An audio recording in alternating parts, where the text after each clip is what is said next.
가게 확장하는데 돈이 필요해요. 2천만 원 내주세요. 아니, 그렇게 큰 돈을?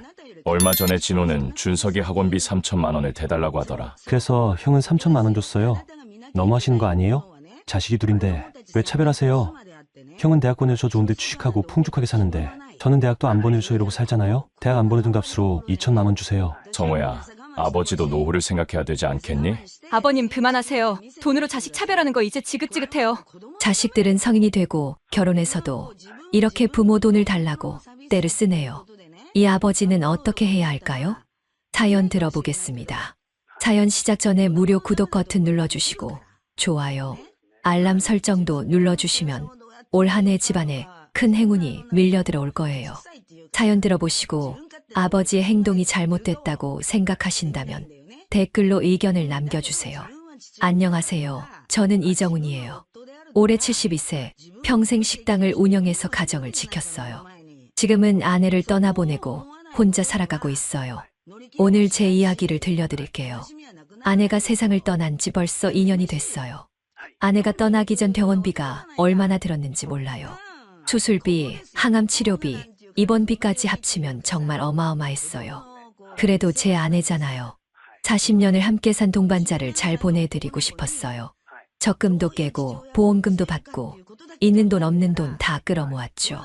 장례식 때도 마찬가지였어요. 아내가 평생 검소하게 살았으니까 마지막만큼은 품위 있게 보내드리고 싶었거든요. 좋은 상조회 맡기고 꽃도 많이 주문하고 음식도 푸짐하게 준비했어요. 그러다 보니 몇 천만 원이 더 나갔죠. 이제 혼자 살면서 정말 많은 생각이 들어요. 특히 두 아들에 대해서 말이에요. 큰아들 진호는 지금 대기업에서 부장으로 일해요. 월급도 많이 받고 아파트도 강남에 있어요. 며느리 서미정도 자신감 넘치죠. 명품 가방 메고 다니면서 말도 당당하게 해요. 반면 둘째 성호는 작은 치킨집을 운영해요. 하루 종일 기름 냄새 맡으면서 힘들게 살아가죠. 며느리 윤지는 성격이 조용한 편이지만 가끔 제 앞에서 한숨을 푹푹 쉬어요. 아이 둘 키우면서 생활비 걱정에 밤잠도 못 자는 것 같더라고요. 솔직히 말하면 제가 진호만 편애했어요. 그 시절에는 큰아들부터 제대로 키우는 게 당연하다고 생각했거든요. 진호 대학 등록금만 해도 4년 동안 몇 천만 원이 들었어요. 성호는 고등학교 졸업하자마자 공장에 취직시켰죠. 둘 다 대학에 보내기에는 힘들었거든요. 형 대학 졸업하면 너도 보내줄게. 했는데 결국 못 지켰어요. 진호 결혼할 때도 전세금까지 보태줬거든요. 그래도 성호가 자영업을 시작한다고 했을 때는 미안한 마음에 몰래 돈을 좀 줬어요. 그것도 진호 몰래 성호한테만 슬쩍 건네줬죠. 하지만 그걸로는 부족했나 봐요. 어제 성호가 집에 찾아왔어요. 평소와 달리 표정이 정말 심각하더라고요. 차 한 잔 마시면서 이야기하는데 갑자기 터뜨리는 거예요.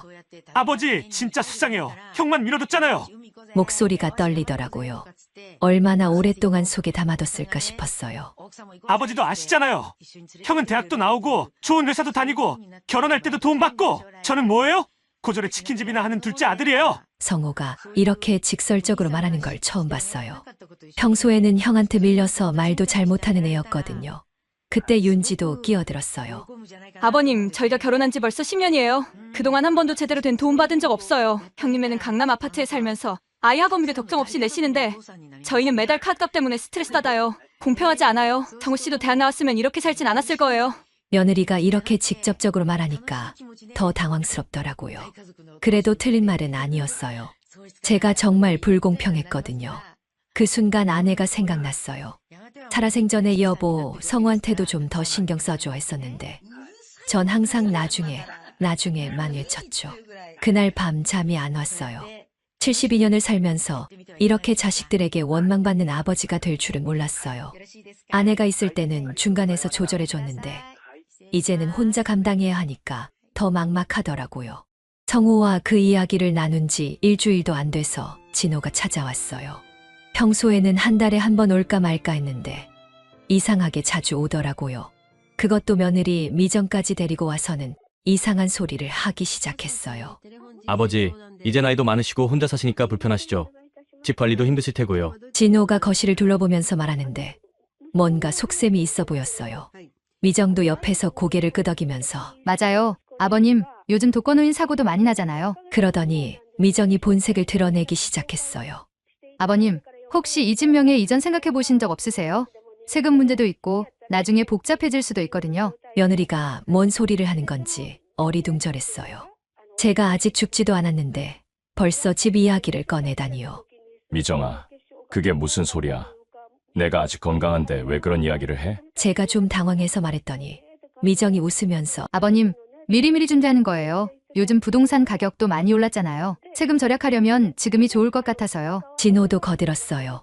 아버지, 제가 알아봤는데 생전 증여하면 세금도 덜 내고 절차도 간단해요. 어차피 나중에는 저희가 물려받을 거잖아요. 이 말을 들으니까 정말 기가 막혔어요. 제가 언제 집을 넘겨준다고 했나요? 더 가관인 건 미정이 며칠 후에 혼자 왔을 때였어요. 그때는 정말 뻔뻔했어요. 아버님, 등기부등본 좀 확인해봐도 될까요? 혹시 대출이나 근저당 같은 게 있는지 궁금해서요. 이게 며느리가 할 소리예요? 남의 재산을 뭘로 보는 거죠? 미정아, 그런 건 왜 궁금해? 제가 물어보니까 아니에요. 그냥 나중에 상속받을 때 문제 없나 해서요. 요즘 부동산 사기도 많잖아요. 정말 할 말이 없었어요. 제가 아직 살아있는데 벌써 상속 이야기를 하다니요. 그런데 이 소식이 성호한테까지 들어갔나 봐요. 성호가 윤지랑 같이 집에 왔는데 표정이 정말 험악하더라고요. 아버지, 형이 집 이야기했다면서요? 저희는 뭐예요? 성호가 이렇게 큰 소리로 말하는 걸 처음 봤어요. 윤지도 평소와 달리 목소리를 높였어요. 아버님, 형님네만 집을 받으면 저희 뭘 받나요? 지금까지도 차별받았는데 마지막까지 이래야 하나요? 며느리가 이렇게 따지듯이 말하니까 정말 당황스럽더라고요. 야, 누가 집을 넘겨준다고 했냐? 나 아직 멀쩡하게 살아있다. 제가 화를 내면서 말했는데 성호가 더 흥분했어요. 그럼 형만 집 이야기하는 건 뭐예요? 저희는 바보예요. 평생 형만 챙겨주시더니 집까지 형만 주실 거예요? 그 순간 진호가 전화했어요. 아마 성호가 왔다는 소식을 들었나 봐요. 아버지, 제가 지금 가도 될까요? 성호랑 이야기할 게 있어서요. 20분 후에 진호와 미정이 왔는데 집 안이 정말 아수라장이 됐어요. 성호야, 내가 왜 이래? 형이 집 물려받는 게 당연하잖아. 진호가 이렇게 말하니까 성호가 발끈했어요. 당연해? 뭐가 당연해? 너만 대학 나오고 너만 돈 받고 이제 집까지 너만 받는 게 당연해? 미정도 끼어들었어요. 동서, 우리가 큰아들이니까 집을 물려받는 거 맞지? 그게 순리잖아. 이 말에 윤지가 완전히 폭발했어요. 줄리? 무슨 조선시대도 아니고 저도 10년 넘게 며느리 노릇했는데 왜 아무것도 못 받아야 해요? 내 사람이 제 앞에서 고성으로 싸우는 걸 보니까 정말 한심했어요. 72년을 살면서 이런 꼴을 봐야 하다니요. 아내가 살아있었다면 이런 일이 있었을까요? 그 싸움이 있고 나서 며칠 동안은 조용했어요. 그런데 일주일 후에 진호가 혼자 찾아왔어요. 평소보다 옷차림도 말끔하게 하고 와서는 뭔가 중요한 이야기가 있다는 듯이 행동하더라고요. 아버지, 사실 말씀드릴 게 있어서 왔어요. 진호가 진지한 표정으로 말을 꺼냈어요. 준석이가 이번에 중학교에 올라가는데 특목고 준비를 시켜야 할 것 같아요. 요즘 입시 경쟁이 얼마나 치열한지 아시죠? 제 손자 준석이 이야기가 나오니까 관심이 갔어요. 그래, 준석이가 벌써 중학생이구나. 시간 참 빨라. 그러자 진호가 본론을 꺼내더라고요. 아버지, 그런데 학원비가 만만치 않아요. 수학, 영어, 과학의 논술까지 하면 한 달에 200만 원은 들어가거든요. 200만 원? 제가 깜짝 놀라서 되물었더니 진호가 고개를 끄덕였어요. 네, 그것도 기본이에요. 좋은 강사들한테 받으려면 더 들어가죠. 그리고 이번에 컴퓨터도 새로 사줘야 하고 학습 도구들도 준비해야 하고요. 그러더니 진호가 슬그머니 본심을 드러냈어요. 아버지, 죄송하지만 3천만 원 정도 도움을 받을 수 있을까요? 준석이 미래를 위한 투자라고 생각해주세요. 나중에 좋은 대학 가서 좋은 직장 다니면 아버지께도 효도할 수 있잖아요. 3천만 원이라니요. 적은 돈이 아니었어요. 그런데 손자 교육비라고 하니까 마음이 흔들리더라고요. 진호야, 그 돈이 어디 적은 돈이냐 좀 더 생각해봐야겠다. 제가 이렇게 말하니까 진호가 좀 더 간절하게 매달렸어요. 아버지, 저도 월급쟁이라 한계가 있어요. 지배출도 있고 생활비도 만만치 않거든요. 미정이도 애한테 좋은 교육 시켜주고 싶어 해요. 진호가 이렇게 말하니까 미정도 생각났어요. 큰며느리가 얼마나 교육열이 센지 알고 있었거든요. 그런데 이 소식이 성호에게도 들어갔나 봐요. 며칠 후에 성호가 윤지랑 같이 왔는데 표정이 심상치 않더라고요. 아버지, 형이 돈 달라고 했다면서요? 성호가 직설적으로 물어보더라고요. 성호야, 그게 제가 말하려는데 윤지가 끼어들었어요. 아버님, 저희도 사정이 있어요. 가게 확장하려고 하는데 자금이 부족해서요. 요즘 배달 주문이 늘어나서 주방을 넓히고 직원도 더 뽑아야 해요. 성호도 거들었어요. 아버지, 저희도 열심히 살고 있어요. 하루에 15시간씩 가게에서 일하면서 정말 힘들게 버티고 있거든요. 이번 기회에 가게를 제대로 만들면 수입도 늘어날 것 같아요. 윤지가 더 자세히 설명했어요. 아버님, 지금 가게가 너무 좁아서 주문이 들어와도 다 받을 수가 없어요. 주방 시설도 낡았고요. 2천만 원만 있으면 제대로 된 가게로 만들 수 있어요. 2천만 원이라니요. 진호는 3천만 원, 성호는 2천만 원이면 총 5천만 원이에요. 그 돈이 어디서 나와요? 성호야, 너희도 그 돈이 적은 돈이 아니라는 걸 알잖아. 제가 이렇게 말하니까 윤지가 좀 서운한 표정을 지었어요. 아버님, 형님은 3천만 원 달라고 하는데 저희는 왜 안 되나요? 저희도 똑같은 자식인데 한 번도 제대로 된 도움 받은 적이 없어요. 윤지의 목소리에 서러움이 묻어났어요. 성호도 한숨을 쉬면서 말했어요. 아버지, 저도 형처럼 좋은 직장 다니고 싶었어요. 하지만 고졸이라 기회가 없었잖아요. 이번 가게 확장이 제 인생의 마지막 기회일 수도 있어요. 그날 밤 정말 잠이 안 왔어요. 진호는 손자 교육비 명목으로 3천만 원, 성호는 가게 확장으로 2천만 원을 달라고 하는데 과연 제가 어떻게 해야 할까요? 둘 다 주자니 돈이 부족하고 한 명만 주자니 또 차별이라고 할 테고요. 며느리들의 눈빛도 날카로워졌어요. 미정은 저희가 큰 집이니까 당연히 더 받아야죠. 윤지는 평생 차별받았는데 이번엔 공평해야죠. 제가 뭘 해도 한쪽은 불만일 것 같더라고요. 밤잠을 설치며 며칠을 고민한 끝에 저는 중대한 결심을 했어요. 솔직히 말하면 돈이 없는 건 아니었어요. 집값만 해도 7억 정도 되고 현금도 조금 있었거든요. 하지만 이런 식으로 계속 달라고 하면 끝이 없을 것 같았어요. 자식들에게 조금씩 주다 보면 제 노후는 어쩌나요? 일요일에 두 아들과 며느리들을 모두 불렀어요. 다들 바쁜데 시간 내줘서 고마워. 중요한 이야기가 있어서 부른 거야. 네 사람 모두 기대에 찬 표정이었어요. 아마 누가 얼마를 받을지 발표하는 줄 알았나 봐요. 사실 지난번에 너희들이 돈 이야기를 해서 내가 통장을 정리해봤어. 저는 일부러 한숨을 크게 쉬었어요. 그런데 생각보다 상황이 심각하더라. 너희들이 알고 있는 것보다 훨씬 심각해. 진호가 먼저 물어봤어요. 아버지, 무슨 말씀이세요? 제가 심각한 표정으로 말을 이었어요. 엄마 병원비가 얼마나 들었는지 아냐?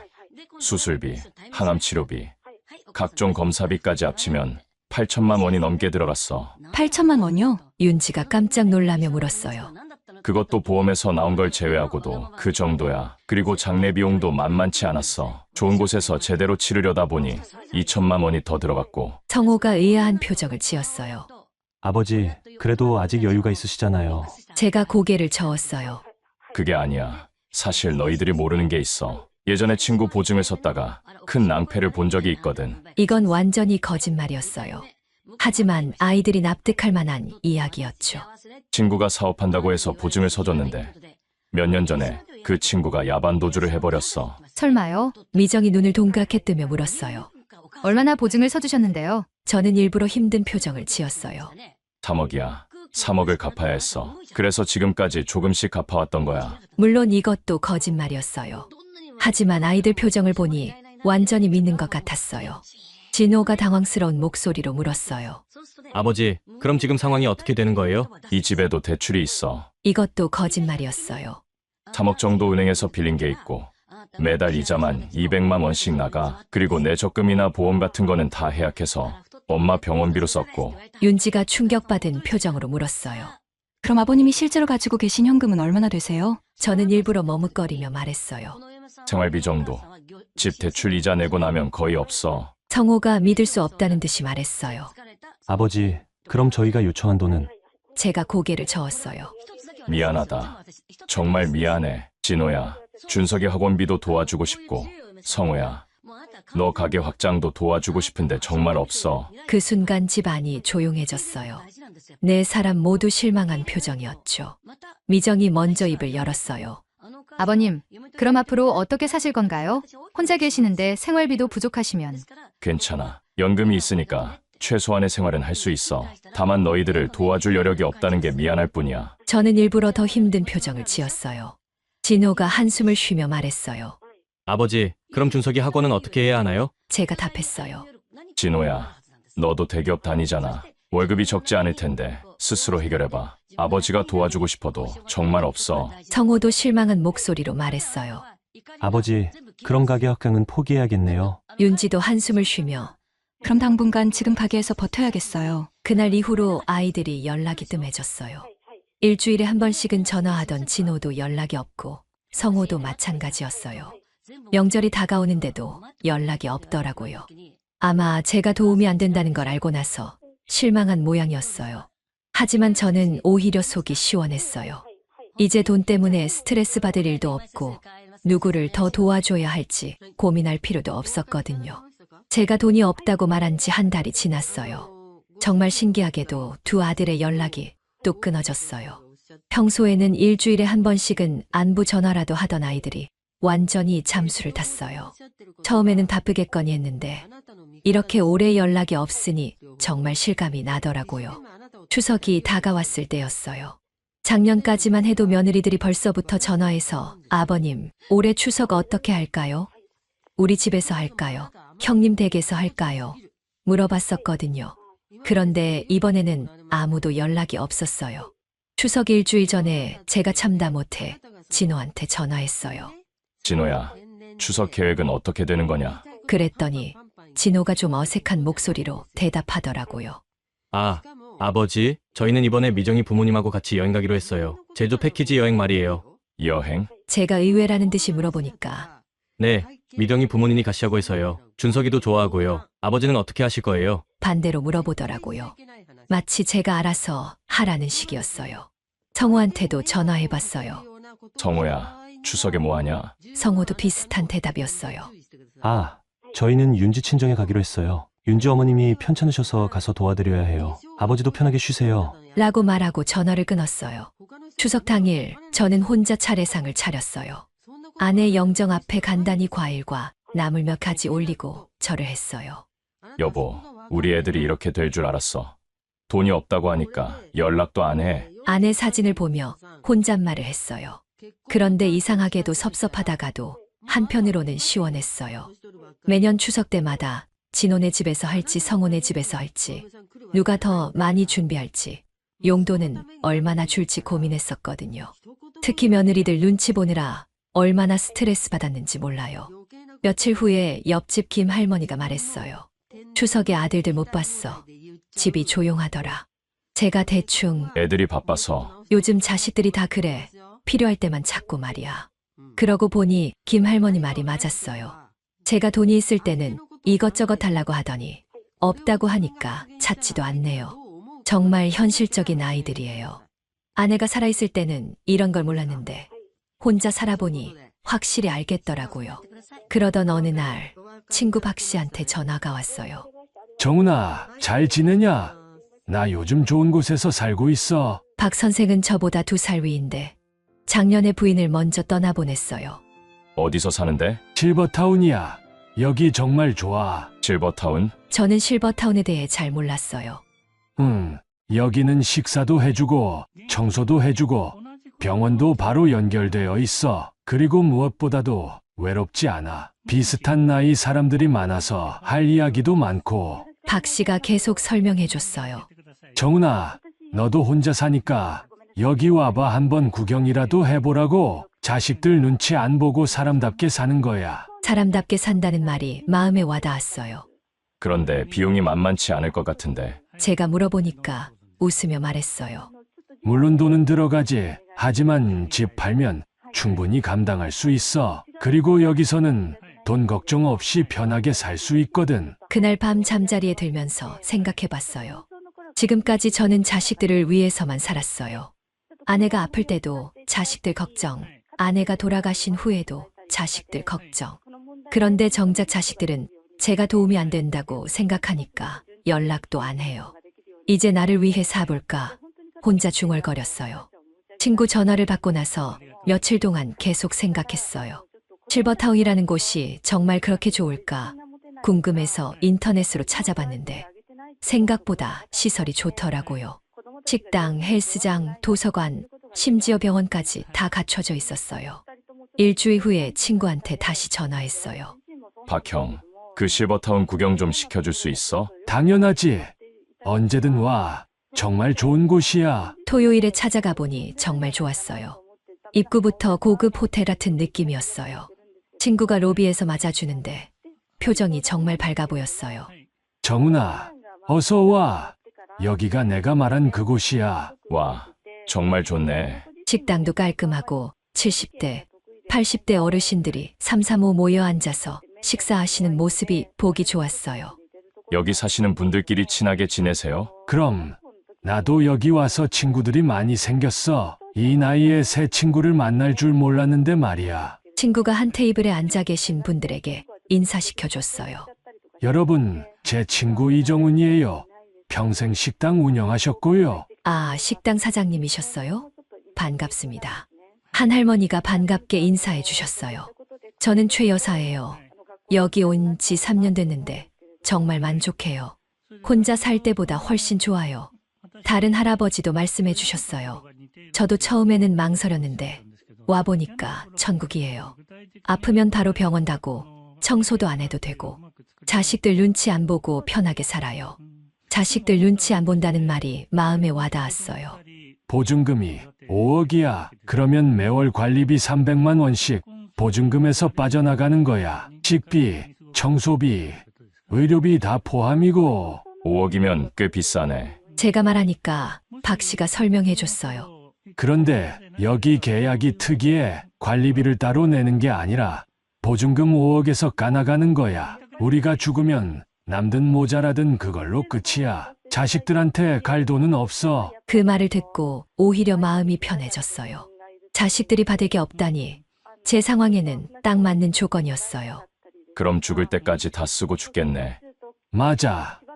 그래서 마음 편해. 자식들 상속 걱정 안 해도 되고, 그리고 관리비 말고도 용도는 따로 써야 해. 여행 가거나 개인적으로 뭔가 사거나 할 때 말이야. 그날 집에 돌아가면서 계산해 봤어요.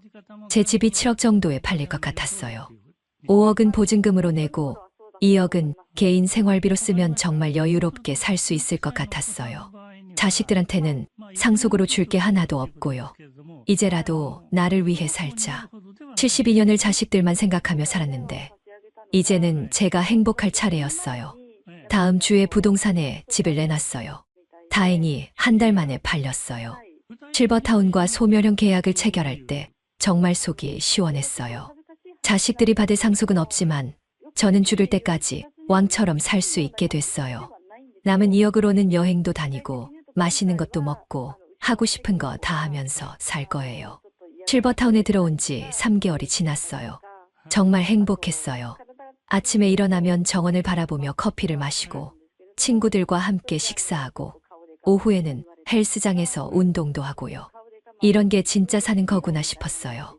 그런데 어느 날 옆집 김 할머니한테 전화가 왔어요. 정훈 씨, 그런데 며칠 전에 이상한 일이 있었어요. 정훈 씨 둘째 며느리가 와서 이것저것 물어보더라고요. 제 심장이 쿵했어요. 윤지가요? 뭘 물어봤는데요? 김 할머니가 말했어요. 정훈 씨가 언제 이사 왔는지, 집은 얼마에 팔았는지, 어디로 갔는지 그러더라고요. 나는 모른다고 했는데 뭔가 이상하게 캐묻더라고요. 며칠 후에는 더 이상한 일이 생겼어요. 실버타운 관리사무소에서 연락이 온 거예요. 이정훈 선생님을 찾는 분들이 계세요. 가족분들 같은데 면회 신청을 하셨어요. 가족이요? 저는 깜짝 놀랐어요. 둘째 아드님이랑 며느리분이세요. 내일 오신다고 하는데 면회 허용하시겠어요? 저는 잠시 망설였지만 네, 괜찮아요. 라고 답했어요. 다음 날 성호와 윤지가 왔어요. 그런데 표정이 심상치 않더라고요. 면회실에서 만났는데 윤지가 먼저 입을 열었어요. 아버님, 돈 없다고 하시더니 이런 데 들어오셨네요. 여기가 어떤 데인지 아세요? 성호가 따지듯이 말했어요. 아버지, 저희한테는 돈 없다고 하시고 혼자 이런 고급 실버타운에 들어오시면 어떻게 해요? 제가 침착하게 말했어요. 성호야, 내가 언제 돈이 없다고 했냐? 너희들 도와줄 돈이 없다고 했지. 윤지가 얼굴을 붉히며 말했어요. 그게 똑같은 소리 아니에요? 저희는 가게 확장도 못하고 있는데 아버님은 이런 데서 호강하시고요? 성호도 거들었어요. 아버지, 집을 7억에 파셨다면서요? 그 돈으로 여기 들어오시고 나머지는 어떻게 하실 거예요? 제가 단호하게 말했어요. 그래, 다 혼자 쓸 거야. 아버지, 그럼 저희가 받을 상속은 뭐가 있어요? 성호가 떨리는 목소리로 물었어요. 상속 없어. 제가 웃으며 말했어요. 남은 돈은 죽기 전에 나를 위해서 실컷 쓰고 죽을 거야. 너희들한테 줄 돈은 이제 없어. 윤지가 기가 막힌다는 듯이 말했어요. 아버님, 그럼 형님도 이 사실 알고 계세요? 제가 고개를 저었어요. 아직 말 안 했어. 굳이 말할 필요도 없고. 이건 너무하잖아요. 윤지가 목소리를 높였어요. 저희가 받을 게 하나도 없다고요? 형님만 좋은 대학 보내주시고 형님만 도와주시더니 이제는 상속까지 안 주시려고요? 성호도 화가 났나 봐요. 아버지, 이건 정말 아니에요. 형이랑 저랑 똑같은 아들인데 왜 이렇게 차별하세요? 그때 윤지가 갑자기 일어서더니 알겠어요. 형님한테 다 말씀드릴 거예요. 다음 날 진호한테서 전화가 왔어요. 아버지 성우한테 들었는데 실업타운에 들어가셨다고요? 그것도 고급 실업타운이요? 목소리에 당황감이 묻어났어요. 그래, 들어왔어. 여기 정말 좋더라. 제가 태연하게 답하니까 진호가 더 당황했어요. 아버지, 그럼 집 팔고 남은 돈은 어떻게 된 거예요? 그 돈은 내가 쓸 거야. 여행도 가고 맛있는 것도 먹고. 제가 말하니까 진호가 급해진 목소리로 말했어요. 아버지, 그럼 저희 상속은 어떻게 되는 거예요? 너희들 줄 상속 없어. 제가 웃으며 말했어요. 나머지 돈도 내가 다 써버릴 테니까 걱정 마라. 전화 너머로 진호가 한숨 쉬는 소리가 들렸어요. 아버지, 내일 리정이랑 같이 찾아뵐게요. 이야기할 게 있어요. 그리고 며칠 후 정말 예상대로 진호와 미정이 함께 찾아왔어요. 미정의 얼굴에는 지금까지 본 적 없는 당황스러운 표정이 가득했어요. 아버님, 안녕하세요. 미정이 어색하게 인사했어요. 평소 같으면 아버지 건강하세요 라고 밝게 인사했을 텐데 오늘은 완전히 다르더라고요. 진호도 표정이 어둡기는 마찬가지였어요. 왔구나. 앉아. 제가 편안하게 말했어요. 진호가 망설이다가 입을 열었어요. 아버지 성우한테 들었어요. 2억은 현금으로 갖고 있으시다고. 그래, 맞아. 제가 태연하게 답했어요. 미정이 참지 못하고 끼어들었어요. 아버님, 그럼 그 2억은 어떻게 하실 건가요? 준석이 학원비도 많이 들고 저희도 생활이 빠듯한데요. 미정아, 내가 그 돈으로 뭘 하든 상관없잖아. 제가 웃으며 말하니까 미정이 얼굴이 빨개졌어요. 아버님, 그래도 가족인데 이렇게 혼자만 쓰시면 안 되잖아요. 진호도 거들었어요. 아버지, 저희가 형제끼리 싸운 건 죄송해요. 하지만 그렇다고 해서 자식들한테 아예 안 주시는 건 너무하잖아요. 제가 고개를 저었어요.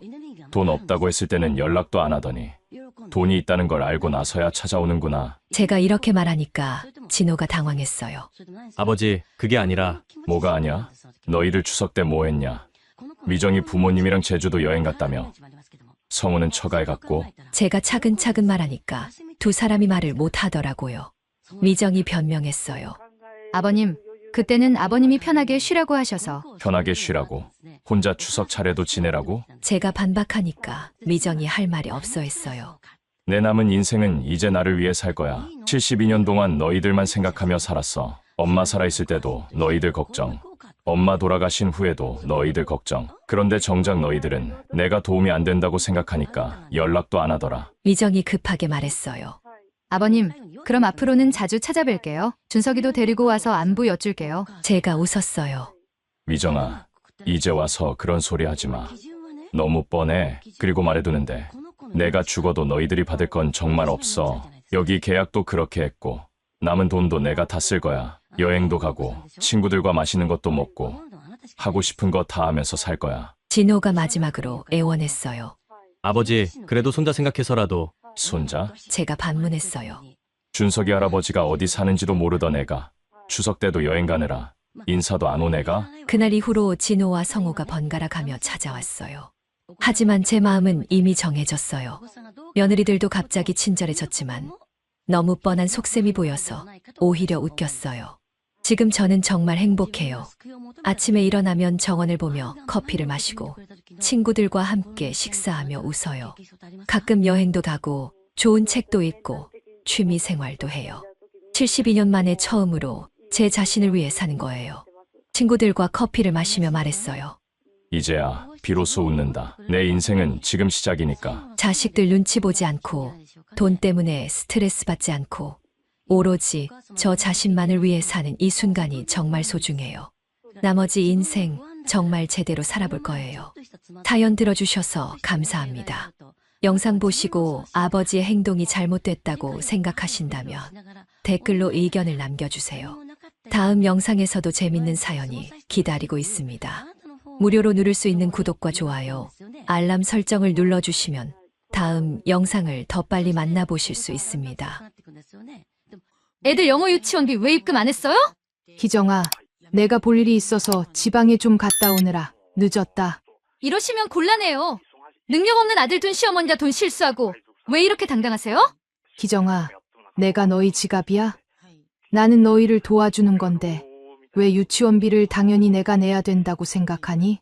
어머니, 제발 정신 좀 차리세요. 그럼 아들을 능력자로 잘 키우셨어야죠? 시어머니와 며느리의 대화입니다. 대체 무슨 일일까요? 사연 시작 전에 무료 구독 버튼 눌러주시고 좋아요, 알람 설정도 눌러주시면 재밌는 사연을 더 빠르게 만나보실 수 있어요. 사연 들어보시고 어머니의 행동이 잘못됐다고 생각하신다면 댓글로 의견을 남겨주세요. 안녕하세요. 저는 김순애라고 합니다. 제 이야기를 꺼내려니 마음 한구석이 저려오네요. 저는 평생을 아들 하나 바라보고 살아왔습니다. 사는 게 힘들었지만 아들만큼은 누구에게도 뒤처지지 않게 키워야 한다는 마음 하나로 젊은 날을 버텨왔어요. 아들 지훈이는 어려서부터 공부엔 영 소질이 없었습니다. 책을 펴면 금세 눈이 반쯤 감기고 조금만 어려운 문제를 만나면 괜히 연필을 돌리며 딴짓을 하곤 했어요. 저는 속이 타들어갔습니다. 지훈아, 남들처럼 열심히 공부 좀 해라. 그래야 내가 사람답게 살 수 있지 않겠니? 타이르고 달래도 소용이 없었어요. 남편은 옆에서 당신 아이한테 너무 큰 기대하지 마. 공부 말고도 길은 많아. 저는 그 말이 귀에 들어오지 않았습니다. 그렇게 공부를 붙잡아 보려 애쓰다 결국 포기할 수밖에 없었고 저는 다른 길을 찾아주려 했습니다. 당구장을 차려줬지만 직원에게 맡기고 놀러 다니니 빚만 잔뜩 지게 되면서 문을 닫았고 치킨집도 열어봤지만 몇 달 버티지 못하고 내려앉았습니다. 가게 문을 닫을 때마다 저는 사람들 눈이 무서워 밤마다 이불을 덮고 울었어요. 아들은 세월을 허비한 채 겨우 작은 중소기업에 들어가 대리 직함을 달았을 뿐이었습니다. 제 마음은 늘 허전했고 자식 키운 보람이 없다는 서러움이 가슴을 짓눌렀습니다. 그런데 참 아이러니하게도 결혼은 뜻밖의 잘 됐습니다. 며느리 희정이는 공무원입니다. 저는 처음에 믿기지가 않았습니다. 어머나, 지훈이가 그리 든든한 아가씨와 인연이 닿다니. 속으로 얼마나 고마웠는지 모릅니다. 저는 그날 이후로 다짐했어요. 그래, 지훈이가 부족한 만큼 내가 더 채워서라도 며느리 잘 챙기자. 그게 지훈이 살 길이고 우리 집안의 체면이구나. 며느리를 처음 만났을 때부터 저는 자꾸만 마음이 쓰였습니다. 아들보다 직업이 좋다 보니 희정이가 혹여 지훈이를 얕잡아 볼까봐 아들 체면 세워주려고 더 애썼습니다. 밖에서 셋이 같이 식사할 땐 제가 먼저 지갑을 꺼내 들며 말했습니다. 지훈아, 너 이제 직장 생활 막 시작했잖니? 엄마가 낼 테니 부담 갖지 마라. 아들은 말없이 고개를 끄덕였고 희정이는 별다른 말도 없이 음식만 기다렸습니다. 그래도 저는 속으로 요즘 젊은 사람들은 표현이 서툴지 하며 스스로를 달랬습니다. 생활비도 마찬가지였습니다. 아들 월급으로는 빠듯할 거라 생각해 매달 몇십만 원씩 제가 보태주곤 했어요. 며느리가 처음에는 어머니, 안 그러셔도 돼요. 했지만 2번, 3번 반복되니 어느 순간부터는 받는 게 당연한 것처럼 아무 말도 하지 않았습니다. 저는 그마저도 이해하려 했습니다. 공무원 생활이 힘들 테고 손주까지 생기면 더 팍팍해질 테니 내가 해줄 수 있을 때 해줘야 한다고 생각했지요. 명절이 다가오면 저는 며느리에게 미리 연락했습니다. 희정아, 음식은 내가 다 해놓을게. 너는 시간 맞춰 오기만 해라. 힘들게 전이며 나무리며 준비할 필요 없어. 그러면 며느리는 짧게 네, 알겠습니다 하고는 전화를 끊곤 했습니다. 저는 그 짧은 대답에도 바쁘니 그렇겠지 하고 넘어갔습니다. 제사 때도 마찬가지였어요. 새벽부터 부엌에 불을 켜고 상차림을 도맡아 하면서도 저는 며느리 얼굴에 피곤함이 묻어날까봐 일부러 더 손을 빨리 놀렸습니다. 젊은 부부는 직장 다니느라 고되니 시어머니가 챙기는 게 맞다고 스스로를 달랬습니다. 저는 며느리에게 안부 전화를 한 통 못 받아도 속으로는 괜찮다고 말했습니다. 요즘 세상에 시어머니한테 일일이 연락하는 며느리가 어디 있겠니? 애써 신경 쓰지 말자. 이렇게 마음을 누르며 오히려 더 챙겨주려 했습니다. 그런데 세월이 갈수록 며느리는 저의 배려를 고맙게 여기기는커녕 점점 더 시어머니가 당연히 해주는 거지로 받아들이는 듯 했습니다. 그때는 몰랐습니다. 제가 애써 내어준 작은 배려들이 쌓여 결국 제 마음을 갉아먹는 큰 상처가 될 거라는 것을요.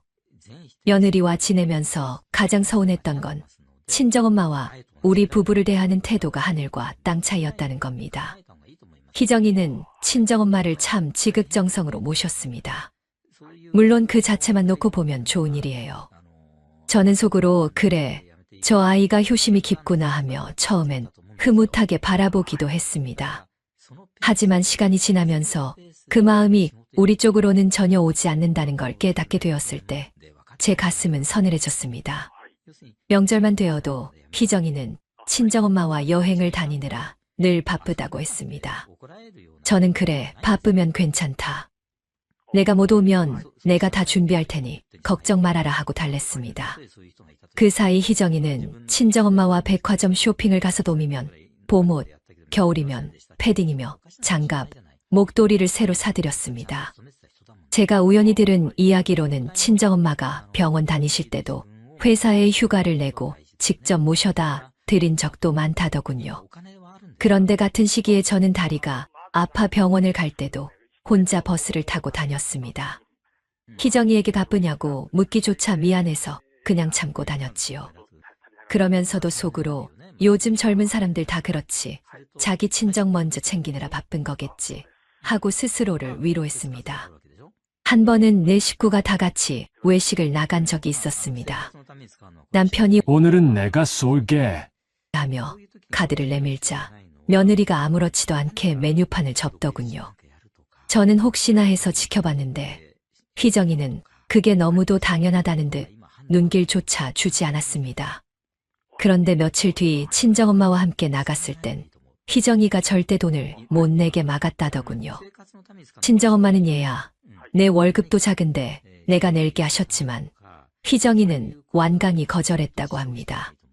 그 얘기를 전해 듣고 난 저는 같은 부모인데 왜 이렇게 차이가 날까 싶어 눈물이 났습니다. 저는 여전히 희정이를 위해 최선을 다했습니다. 아이들 돌보는 일도 마찬가지였어요. 지호랑 서연이를 어린이집에서 데려올 때면 저는 버스를 2번 갈아타고 갔습니다.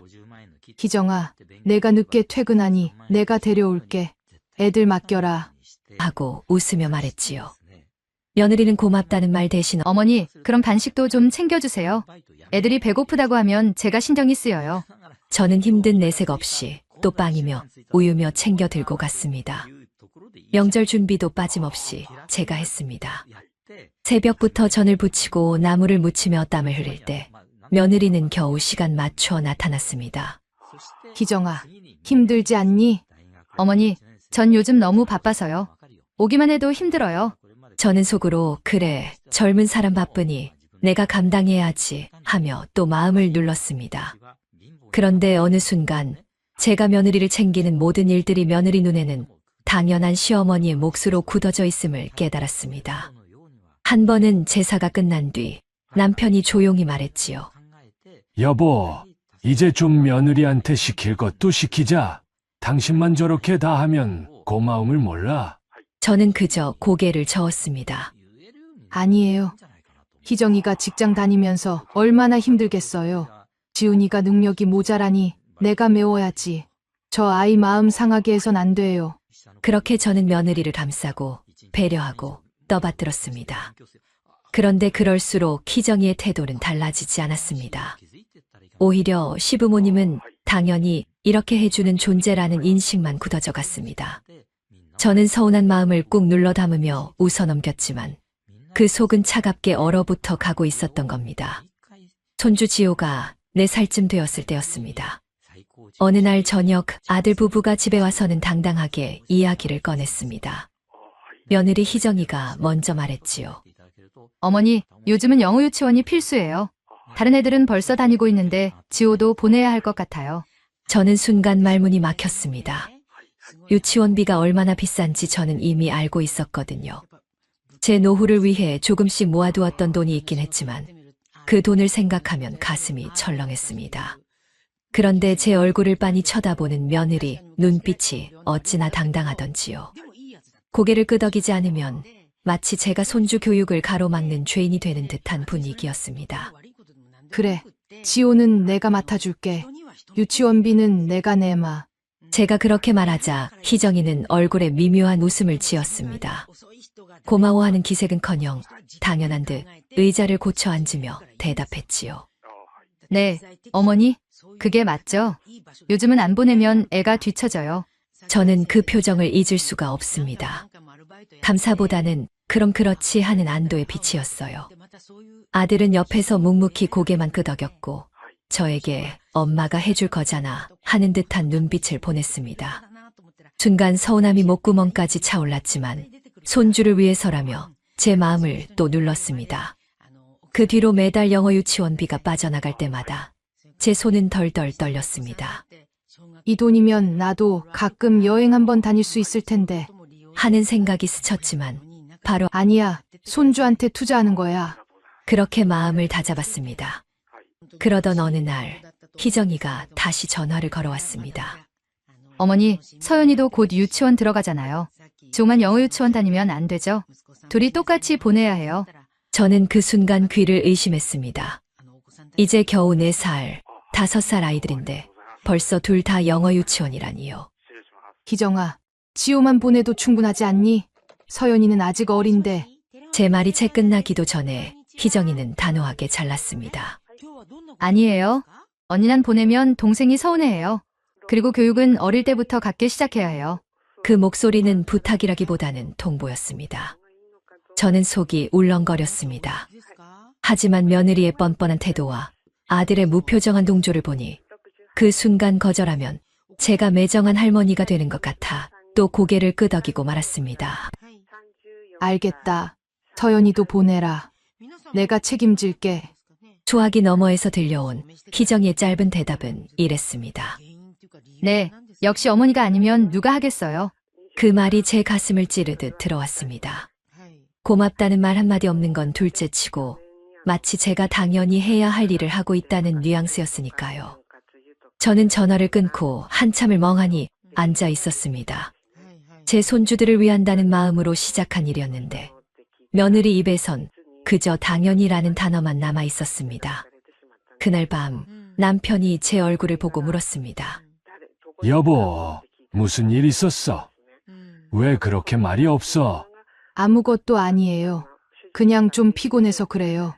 사실은 피곤해서가 아니라 서럽고 허망해서 말이 안 나오는 거였지요. 이제는 알 것 같았습니다. 제가 아무리 손발이 부르트도록 도와도 그들에게는 시어머니의 희생이 호의가 아닌 임무로 자리 잡아버렸다는 걸요. 영어 유치원비를 계속 대주면서도 저는 한 번도 늦은 적이 없었습니다. 새벽에 눈을 떠 은행 앱을 열어 확인하고 날짜가 다가오면 미리미리 준비했지요. 그런데 그날은 달랐습니다. 오랜만에 친구들과 여행을 다녀오느라 제가 3일 동안 집을 비웠거든요. 평생 아들만 바라보다 살다 보니 친구랑 여행이란 게 얼마나 소중한지 그제야 알았습니다. 웃고 떠들며 버스를 타고 돌아오는 길에 휴대폰이 울리더군요. 며느리 희정이었어요. 저는 속으로 무슨 일이지?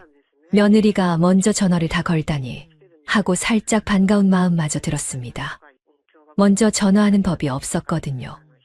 그런데 수화기 너머로 들려온 목소리는 얼음장처럼 차가웠습니다. 어머니, 이번 달 영어 유치원비 왜 안 넣으셨어요? 애들한테 문제 생기면 책임지실 거예요? 그 한마디에 제 가슴이 철렁 내려앉았습니다. 순간 숨이 턱 막히고 제가 뭘 잘못했나 싶어 손이 덜덜 떨렸습니다. 희정아, 내가 며칠 여행을 다녀오느라 깜빡했구나. 내일 아침에 바로 넣을게. 그런데 며느리 입에서 나온 말은 제 평생을 송두리째 부정하는 듯 했습니다. 어머니, 치매로 걸리셨어요? 매번 신경 안 쓰게 해주셔야지. 제가 애들 키우면서 공무원 생활까지 하는데 이런 걸로 신경 쓰이게 하시면 어떡해요? 저는 순간 귀를 의심했습니다. 치매라니. 저는 잠시 멍하니 있다가 간신히 말문을 열었습니다. 내가 지금 뭐라고 했니? 내가 너희 지갑이니? 돈줄이니? 내가 하고 싶으면 하는 거고 못하면 못하는 거지. 그게 왜 당연한 거냐? 하지만 며느리는 전혀 물러서지 않았습니다. 오히려 한층 더 비아냥거리는 목소리로 쏘아붙였습니다. 어머니, 그럼 누가 해요? 저희 맞벌이 아니라 죽을 맛인데 애들 교육비까지 신경 쓰라는 거예요? 당연히 어머니가 해주셔야죠. 제 온몸이 부르르 떨렸습니다. 제가 해온 수십 년의 희생이 한순간에 당연한 일로 치부되다니. 남편과 함께 허리 휘며 번 돈, 노후라도 편히 쓰자고 모아둔 돈까지 내어줬는데 돌아온 건 고마움이 아닌 무시와 모욕이었습니다. 희정아, 내가 며느리 노릇을 했니? 제사 한 번, 명절 준비 한 번, 제대로 한 적 있니? 그럼에도 내가 다 감싸 안았는데 내 입에서 당연이라는 말이 나오니 내가 너한테 그저 돈 내주는 기계냐? 그러자 며느리가 비웃듯 말했습니다. 아, 몰라요. 빨리 보내주세요. 안 그러면 애들 유치원에서 찍은 사진 앞으로 어머니께는 안 보내드릴 거예요. 그 말에 저는 머리끝까지 피가 솟구쳤습니다. 손주 사진을 미끼로 저를 협박하다니. 그 순간 지금까지 참고 눌러왔던 서름과 분노가 폭발했습니다. 소화기를 부들부들 떨며 움켜쥔 채 말했습니다. 희정아, 내가 오늘 내 마음의 못을 박았다. 이제부턴 나도 달라질 거다. 저는 전화를 끊고 집에 돌아와 거실에 멍하니 앉아 있었습니다. 남편이 제 표정을 보고 다가와 물었습니다. 여보, 무슨 일이야? 왜 얼굴이 하얗게 질렸어? 여보, 이제 그만해야겠어요. 내가 무슨 죄인도 아니고 치매 소리까지 들으면서 저 집 살림 보탤 이유가 없잖아요. 남편은 조용히 제 손을 잡으며 말했습니다. 그래, 당신 마음대로 해. 그동안 참을 만큼 참았어. 이제는 우리도 우리 인생 살아야지. 그날 밤 저는 결심했습니다. 더 이상 며느리에게, 아들에게 시어머니라는 이름으로 내 삶을 내주지 않겠다고요. 그날 이후 저는 단호하게 결심했습니다. 이제는 생활비도 교육비도 그 어떤 지원도 하지 않겠다고요. 며칠 뒤 영어 유치원비 납부일이 다가왔지만 저는 휴대폰을 열지 않았습니다.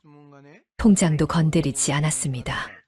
처음엔 손이 덜덜 떨렸지만 마음속에서 단단히 쌓여있던 분노가 저를 붙들어 주었습니다. 며칠 지나지 않아 전화가 쏟아졌습니다. 처음에는 아들이었습니다. 엄마, 이번 달 영어 유치원비 왜 안 넣으셨어요? 애들 곤란하잖아요. 지훈아, 이제부터는 내가 더는 못 도와주겠다. 너희 둘이 힘을 합쳐 알아서 해라. 그러자 아들 목소리가 단번에 높아졌습니다. 엄마, 그게 무슨 말씀이에요? 지금까지 다 해주셨으면서 갑자기 안 한다고요? 이게 얼마나 중요한 건데 우리 애들 체면 생각 안 하세요?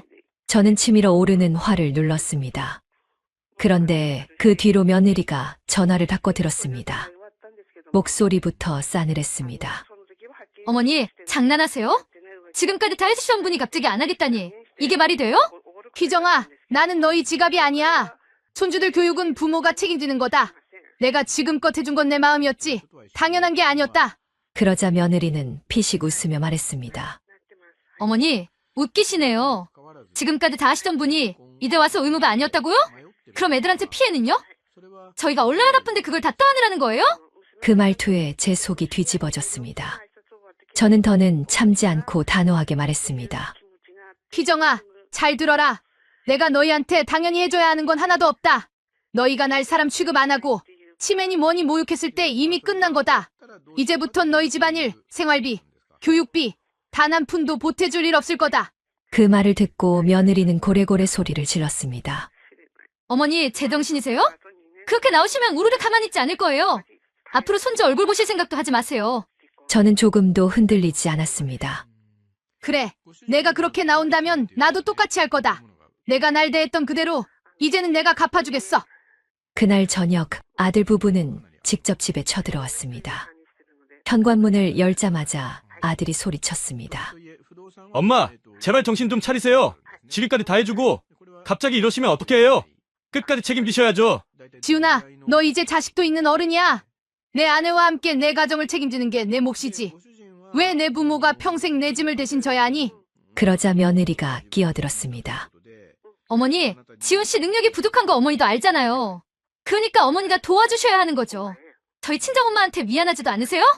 능력 없는 아들 둔 시어머니인 어머니가 마땅히 책임지셔야 하는 거 아니에요?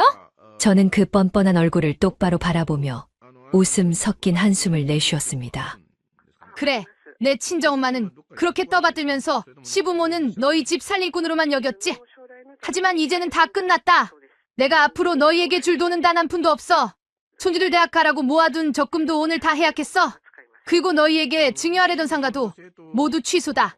그 순간 며느리 얼굴이 사색이 되더니 소리쳤습니다. 어머니, 제정신이에요?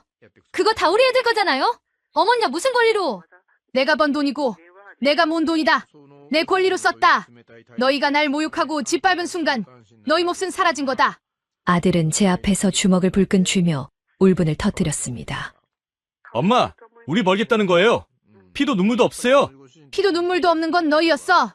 나를 지갑으로만 본 건 너희였고 고마움 대신 당연함만 요구한 것도 너희였다. 이제 내가 너희한테 배운 대로 돌려줄 뿐이야. 그날 밤 아들 부부는 노발대발하며 문을 쾅 닫고 나갔습니다. 하지만 저는 눈 하나 깜짝하지 않았습니다. 오히려 속이 시원했습니다. 몇십 년 동안 눌러왔던 응어리가 단번에 풀리는 것 같았으니까요. 저는 그날 이후 더는 그들의 그림자에도 휘둘리지 않기로 했습니다. 아들 부부가 문을 쾅 닫고 나간 그날 밤, 저는 한참을 앉아 있었습니다. 속이 후련하기도 했지만 마음 한구석이 쓰리기도 했습니다. 그래도 제 결심은 단단했습니다. 이제 더는 저 자신을 지갑 취급하는 사람들에게 휘둘리지 않겠다고 다짐했으니까요. 며칠 뒤 진짜로 영어 유치원비가 밀리자 며느리 희정이가 전화를 걸어왔습니다. 목소리는 예전보다 한층 날카로웠습니다. 어머니, 지금 뭐 하시는 거예요? 유치원에서 연락 왔잖아요. 우리 애들 창피 주고 싶으세요? 희정아, 창피한 건 내가 아니라 너희다. 부모가 아이 교육비도 못 대고 시어머니한테만 기대는 게 더 부끄러운 거다. 아, 몰라요. 당장 보내주세요. 안 그러면 지훈 씨랑 저 그냥 손잡아 들지도 않을 거예요. 저는 차분히 대답했습니다. 그럼 그렇게 해라. 손주 사진을 볼 때마다 내가 돈으로만 엮여 있었다는 사실이 떠올라 더 아프니까. 그 뒤로 며칠 아들 부부는 연락을 뚝 끊었습니다. 저는 조금은 허전했지만 후회는 없었습니다. 그 대신 남편과 오순도순 지내며 평생 못했던 여유를 조금씩 누리기 시작했어요. 친구들과 모임에도 나가고 작은 여행도 다녀오고 제 삶을 되찾는 기분이었습니다. 하지만 시간이 흐르자 아들 부부의 생활은 빠르게 무너져 갔습니다. 아들은 중소기업 대리 월급으로는 빠듯했고 며느리 월급도 가계부채와 교육비로 흘러나가니 늘 마이너스 통장이었습니다. 예전에는 외식도 자주 하고 아이들 옷도 백화점에서 챙겨 입히던 애들이었는데 어느 순간부터는 동네 시장에서 싼 옷을 고르고 주말이면 집에만 틀어박히게 되었더군요. 주변에서 소문이 들려왔습니다. 순애 씨, 요즘 지훈이네 사는 게 좀 어렵다던데 희정이가 친정엄마랑도 다투고 있다더라. 친정엄마가 돈을 못 보태주니까 서운하다고 했다네. 저는 그 얘기를 듣고도 표정 하나 바꾸지 않았습니다. 오히려 속으로 이렇게 중얼거렸습니다. 그래, 이제야 제자리를 찾는구나. 남의 호의에 기대어 살면 결국 이렇게 된다. 몇 달이 지나자 결국 아들 부부가 저희 집 문을 두드렸습니다. 초췌한 얼굴로 들어온 아들은 바닥에 앉아 한숨을 쉬더니 말했습니다. 엄마, 우리가 잘못했어. 다시 도와주시면 안 될까?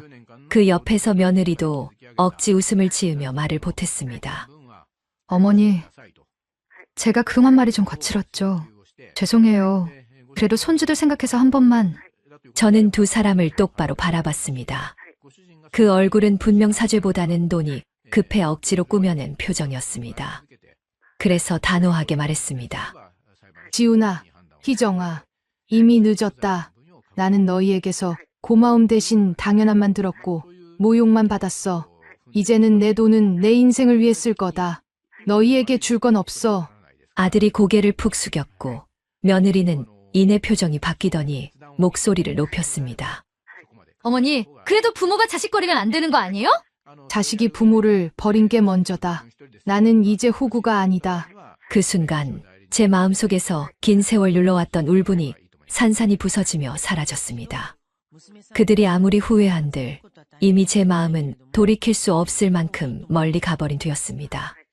저는 그날 밤 다시 한번 제 자신에게 말했습니다. 돈이 중요한 게 아니었다. 내 마음을 짓밟은 그 말 한마디. 그게 내가 너희에게서 벗어난 이유다. 이제 나는 내 인생을 살 거다. 저는 창문을 열어 밤하늘을 바라봤습니다. 차갑던 가슴속 공기가 서서히 풀리며 마침내 제 삶이 제 자리로 돌아온 것을 느낄 수 있었습니다. 사연 들어주셔서 감사합니다. 영상 보시고 어머니의 행동이 잘못됐다고 생각하신다면 댓글로 의견을 남겨주세요. 다음 영상에서도 재밌는 사연이 기다리고 있습니다. 무료로 누를 수 있는 구독과 좋아요, 알람 설정을 눌러주시면 다음 영상을 더 빨리 만나보실 수 있습니다.